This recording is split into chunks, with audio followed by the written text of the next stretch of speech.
આજરોજ દાહોદ વિસ્તારની અંદર દાહોદના લોકલ તમામ થાણાઓ એ બી રૂરલ, એલસીબી, એસઓજી, પેરોલ, પીડીડીએસ અને તમામ ટીમો દ્વારા અલગ અલગ વિસ્તારોમાં કોમ્બિંગ હાથ ધરવામાં આવેલું છે.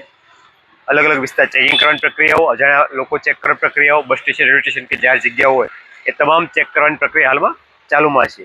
હું આપના માધ્યમથી દાહોદના લોકોને, તમામ લોકોને એક મેસેજ આપવા માંગીશ કે આપના આસપાસના વિસ્તારમાં કોઈ લોકો રહેવા માટે બહારથી આવે છે, ભાડા કરાર કરતા નથી, એમની મુવમેન્ટ શંકાસ્પદ જણાય છે, કોઈ કામ ધંધો કરતા નથી અથવા મુવમેન્ટ એ પ્રકારની સંદિગ્ધ છે, ભાષા બાબતે કે વ્યવહાર બાબતે ડાઉટ છે, તો એવો કોઈ પણ ઘટનાક્રમમાં પોલીસ તંત્રને જાણ કરવામાં આવે.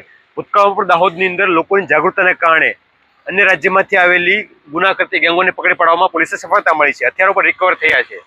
તાજેતરમાં 8 મહિના પહેલા મુરાદાબાદની ગેંગ પોલીસે પકડી પાડી હતી. એમાં પણ લોકલ લોકોનો સહકાર બહુ ફાયદાકારક રહ્યો હતો. તો ફરીથી કોઈ પણ અનિચ્છનીય ઘટના અટકાવવા માટે દાહોદના લોકો છે પોતે એલર્ટ રહી, જાગૃત રહી. વેપાર કરતા લોકો પોતાની જગ્યાએ, હોટલ ધાબાવાળા પોતાની જગ્યાએ, ચા લારીવાળા પોતાની જગ્યાએ કે તમામ નાગરિકો હંમેશા એલર્ટ રહે, હંમેશા પોતાની આસપાસ કંઈ પણ ઘટના ઘટે છે, સંદિગ્ધ લાગે છે, તાત્કાલિક પોલીસને જાણ કરે, જેથી કરીને આપણે તમામ ભેગા મળી આપણા શહેરની, રાજ્યની, દેશની સુરક્ષા જાળવી શકીએ. જય હિન્દ.